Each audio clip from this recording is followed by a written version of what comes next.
for here. So it also kind of counterplays around having that ultimate available to you. And on a Beatrix, it's a tough situation when you're dealing with a Yuzong, man. You need some protection, but as it stands, there's only 1 or 2 members that can use their crowd control to try and save Gado, but that's going to be a costly expenditure, especially because with a Eve, right, and with a Harriet available, you need to lock them down to ensure that your team does not get decimated. Yeah, I mean, these are all great points here. We've seen the lineups for both of these teams. We've got the crowd being hyped up as well. We can hear them behind us, and that is from Occupy Throne's corner, and they're getting ready to go in this second match of the day. Again, crucial match here for Occupy Thrones and Echo ahead of them, but we're going to be jumping into the land of Dawn. Ladies and gentlemen, welcome to match number 2, Echo Philippines and Occupy Thrones. Ooh. Again, I don't know, man. Now that you mentioned it, Arashi, the caster curse, right? The talent prediction curse right now.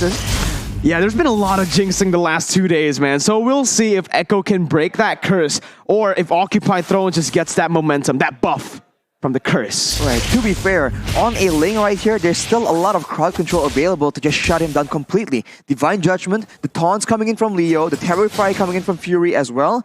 There are options to play around with, but I really feel that there is no, it's a certain case that Gado will have a very difficult time. Maro, though, already forced to flicker early on here. Fury 77 rotates, again, helping his roamer out, but without that flicker early on, there's not much that he loses. Maro's looking for a cheeky steal. He doesn't get it, but he does get level 2. Playing with danger there, but Maro, he's going to stick around. He doesn't have the flicker, but early enough that it shouldn't really be too bad of a situation. Now that first turtle that does come up, you'll probably see Echo make a beeline for it and then force probably Occupy Thrones to try to contest that, or they just give it away and stay a little bit safer, right? Early game, try not to let that snowball get out of hand here from Echo, which we've seen them do before, and just allow yourself to build up here for Occupy Thrones.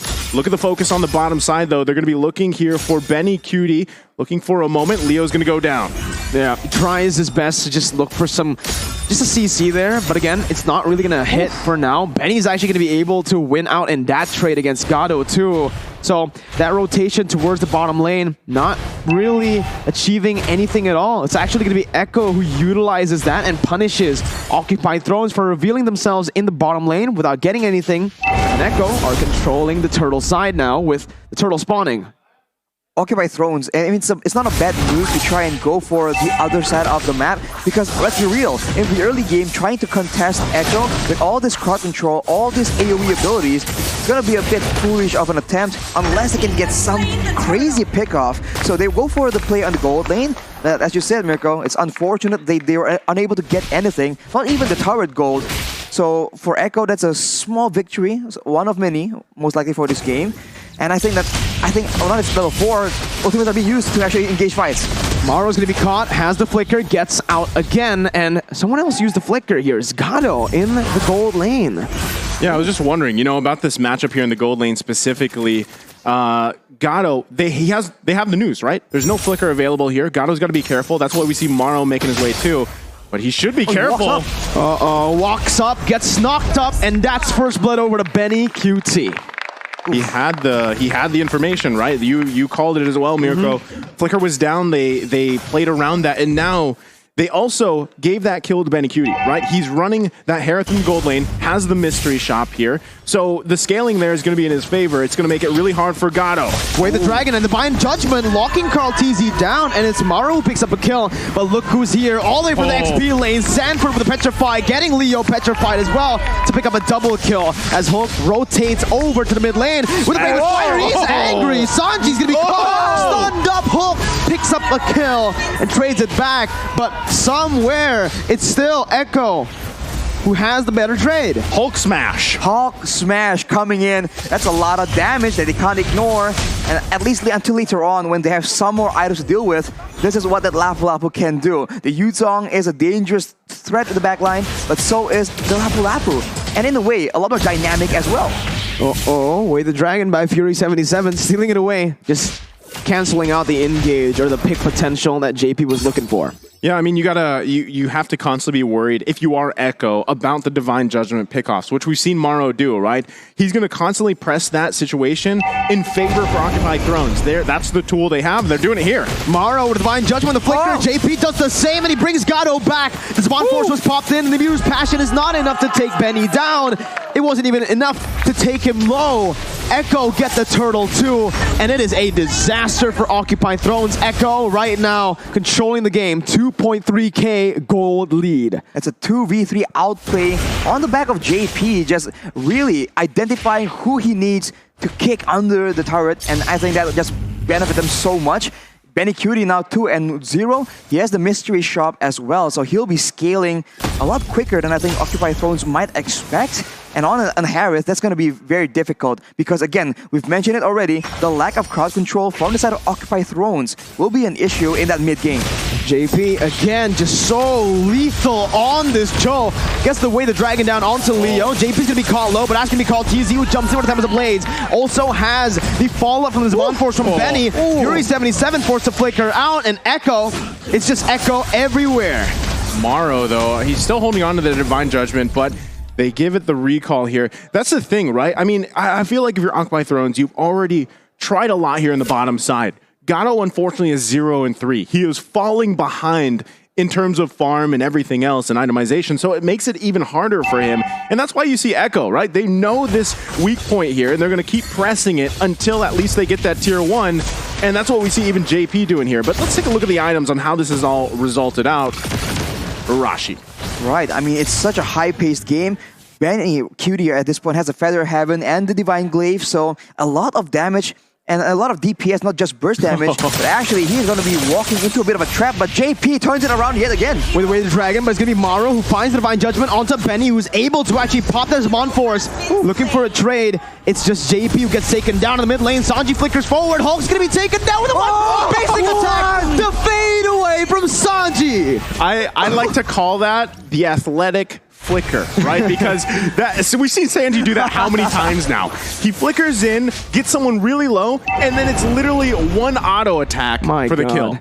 It's down to the wire with these players, man. It's unfortunate for Occupied Thrones. They get a small victory, but now, without the mid lane turret, Echo can extend their pressure into the jungle. And now it thought that Gato was having a difficult time. Leo will start feeling that pressure as well, but look at the play. JP, again, finding Maro. That's going to be the real world inflation popped in. JP going to be chunked there as Leo jumps in, looking for that red tree. Does not get it. It's still JP. Wow. JP doing everything here. And that is the zoning potential that Echo has. We talk a lot about the range differential. Having a real-world manipulation means that they can do things like this. That's the Tempest of Blades, knocking Maro up. Carl TZ styling here in the game. 9-3 for Echo as Benny actually moves forward. Fury's gonna be taken low, taken down to the mega kill. Sanford jumps in, the way the dragon is there too, and that's the passive. It's all just fadeaways and pure style from Echo. On the shoulders of Daddy JP. We're seeing Echo just make play after play here. It's 6.5k now, almost 8 minutes into the game. And this is tough, right? If you're Occupied Thrones, like I was saying, Gato, that gold lane, who you hope that you have available to come online for the late game, is not going to be there anytime soon. BOD just being picked up here 8 minutes in. And keep in mind, Carl TZ, he is doing something we've seen before, the killing spree on that link, so he is out for blood. And Benny Cutie, already a Holy Crystal at 8 minutes? What? That is a lot of damage. And as we mentioned already, Gato will not be having a good time at all. So much damage, so much range from Sanji, but also all the dive coming in from the rest of the 4 players from Echo Philippines. Right now, focus on the top side. They're going to get that tier 2.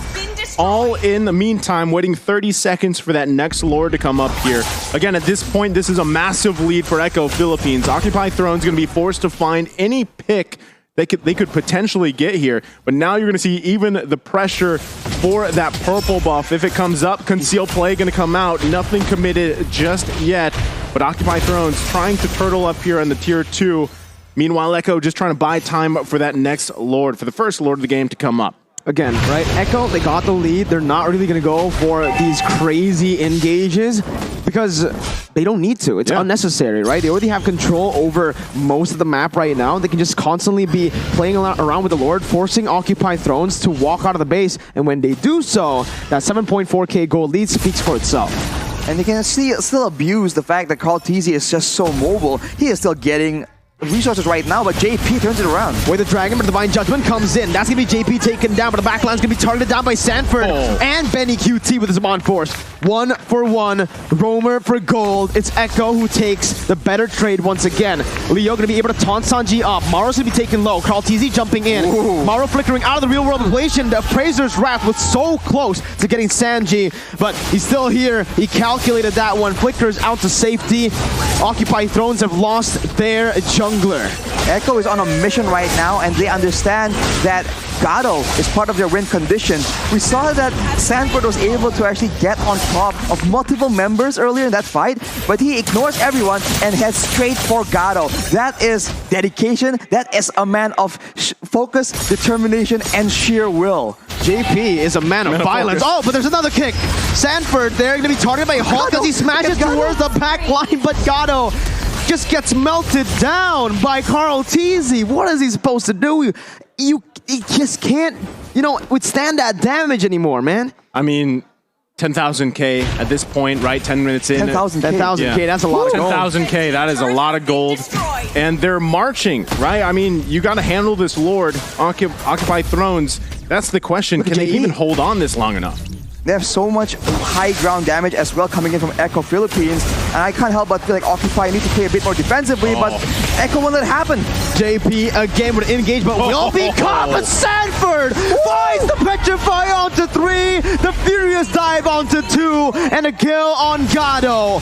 Mid lane base are going to be taken down now by Echo as they're looking to end the game. Benny just styling with his Mon Force under the base, under everything. Leo is still not able to find a kill. It's a legendary by Benny, and it's Echo who are still undefeated in groups. They just stomp down, march through the base, understanding that they have all the tools available, and they are rationing their utility so well. They don't waste any spells. There's not a single moment in this high-action, high-paced game where we thought, wow, that was a bit overkill. Everything is rationed to perfection, and Occupy Thrones, man, they just got outclassed. It was 12,000k. 12,000k. But jokes aside, Echo disappointed.